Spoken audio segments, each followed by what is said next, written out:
YouTube. All right, it's been a long time. Oh yeah, we got to do one here, Rob. Rob called me up, said, hey man, where's that video? Sitting here, done nothing to watch. Where's those videos? So he called Snorelord up. So where's, Steve Allington on his YouTube channel, where's your videos? So we got to make some videos, I guess. People want videos. Now I've been really busy. Came off vacation and everything. Got back to work and getting back in the swing of it all and everything. And so now I'll make a video. Sitting out here in Green Bay, looking at all these nice trucks sitting out here, and we'll talk about the grass is greener. But first of all, I ran into an old friend a long time ago, Scott. Was up here. I went over how I run the system, and he checked it out. Says, man, that's the way to run it. And talked to Thomas on the phone, and I've been talking to him for a while, a year and a half or so, and I keep telling him this, this is how you got to run the load board. This is how you got to run it. And he kept deviating. His wife says, well, what did Jeff tell you? So he's back on track again. He's going to try it again, and he sees it. But see, that's the thing. It's a mindset, and it's hard, when you've been trucking for a long time, and the thing was run the miles, and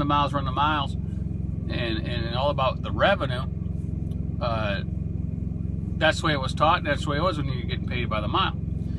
And percentage is different, right? A lot of guys say, well, I need to make X amount of revenue. That's not true. You can make, $3,800 revenue, and I could make $2,700 revenue, and at the end of the day, we end up with the same amount of net to the house, so we save pay. And the difference is all in the fuel, right? I might be doing super short loads, make a lot less revenue, but I keep more of the profit because I'm not spending it in fuel and maintenance and so forth. And that's the key, right? You want to run regional, right? You run regional and you do these loads and you put more in your pocket at the end of the day because you got less fuel, less maintenance. All right, and then you're not worrying about your logbook. You're not running them down these roads, right at the speed limit and everything else, trying to get somewhere. You can take your time. You're not worrying about your logbook, because you got plenty of hours left over, and you're getting by the house, swing by the house, and sleep there at night a couple times a week, or get home on the weekend, whatever you like to do. But the grass is greener concept.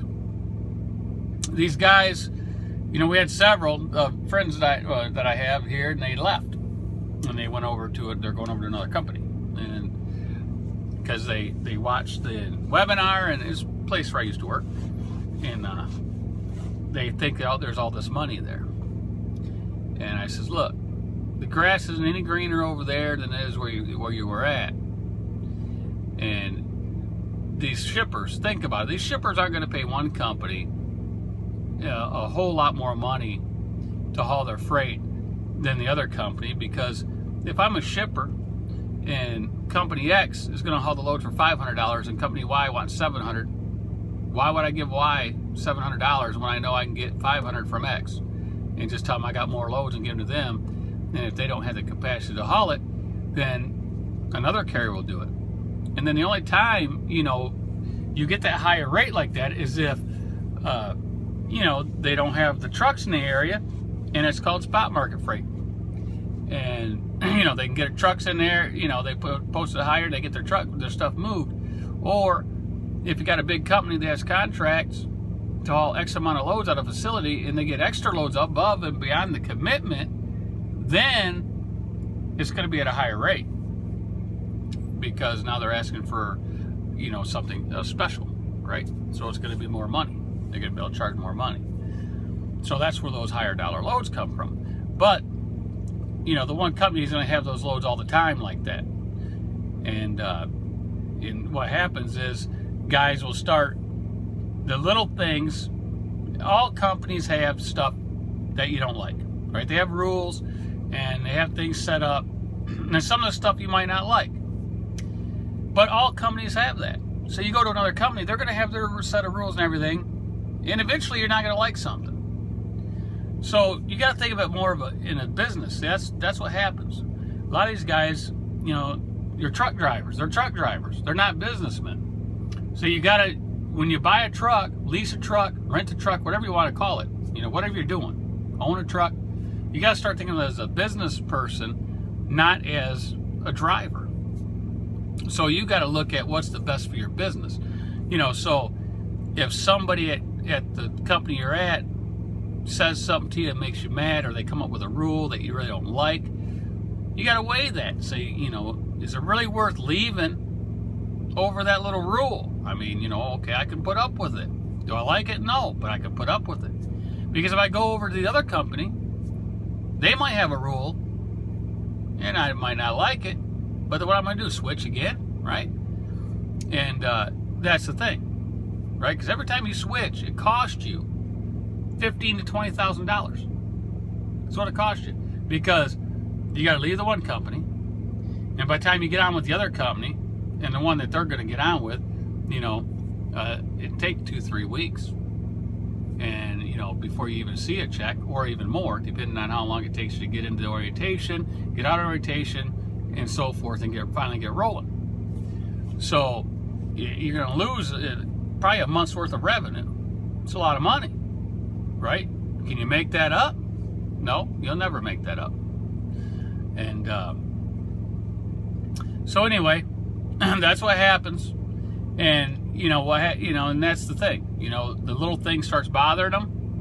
So then any other little thing that happens, it just blows it out of proportion. So then it gives them an excuse to go somewhere else, right? Because they get mad, and then it just puts more fuel on the fire. And then once they have that excuse, it makes them feel good that they moved, because it wasn't because they weren't making any money, or they weren't really successful. They were just tired, or they got caught up in drinking another color of Kool-Aid, right? And that's what happens.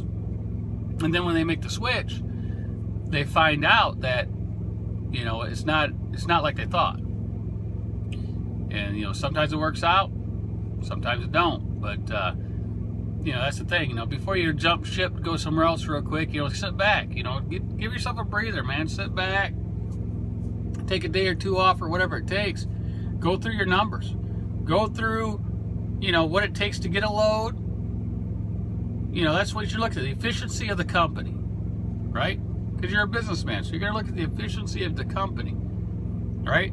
The ease of getting a load, the ease of, stringing along your loads to stay busy, so you don't have no downtime, right?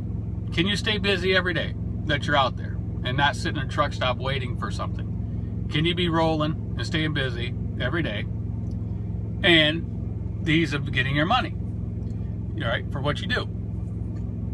And if you got all that at one place, why do you want to shift over to another one? Because if you think what they're showing you is more money, a lot of money, you're going to want to talk to some guys that work there, and then say, well, how much do you make? And don't go by their word. Don't go by what they say. Say, show me. Show me your statements. Show me your 1099. Show me your stuff. If they don't want to show you, that means they're not making that. Right?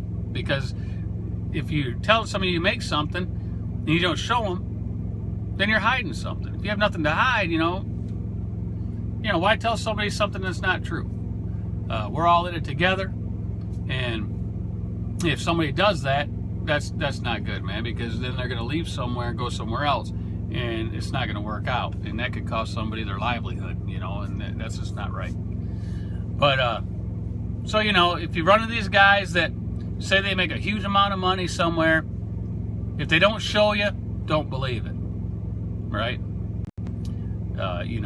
So that's just like with Scott. We're sitting in there last night, and I showed him what I did. I said, look, that's what I do. Look, here's my statement. Here's the runs I did. That there's my fuel, everything, And, you know, I showed them. And I just went back for like the month of August. I went to November. I just picked different random months, different paydays, clicked on the statement, showed them, and right there's the proof. So there you go, man. If you think the grass is greener somewhere else, you know, don't be like one of these guys. There's some people out there on the YouTube channel that we watch and stuff, and they've been, you know, they switch to different grass, right? They move their house onto a different lawn, and it's not greener because they keep moving the house to a different lot. They're kind of like a mobile home, right? They move it off this lot into this other lot, another park, another lot. You know, because they say they have a special, and then, you know, that runs out, and then they move it to another lot, and so forth. You know, I don't know why they do that. So, you know, I tend to, you know, look at what's best for the business. You know, the best place with the easiest way to get your freight, the easiest way, you know, to get your pay, and etc., etc. And if it works out, and if they have some rules that I don't like, you know, I might say something about them or something, but, you know, I just put up with it, right?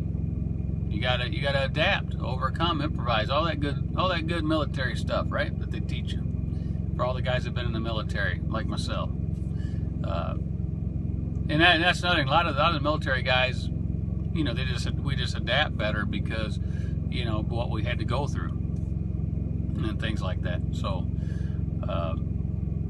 you know, just try to stick it out, man. You know, before you jump that ship, think about how much money you're going to lose in the transition, because you're never going to get it back. You know, if you're going to be down for almost a month between transitions, you know, that's $15,000, $16,000 revenue. You know, you're not going to make that back. So you got to factor that in there too. You know, factor that in. But anyway, there's the video. We'll do some more. But that's all we got, and we'll see y'all later. See ya.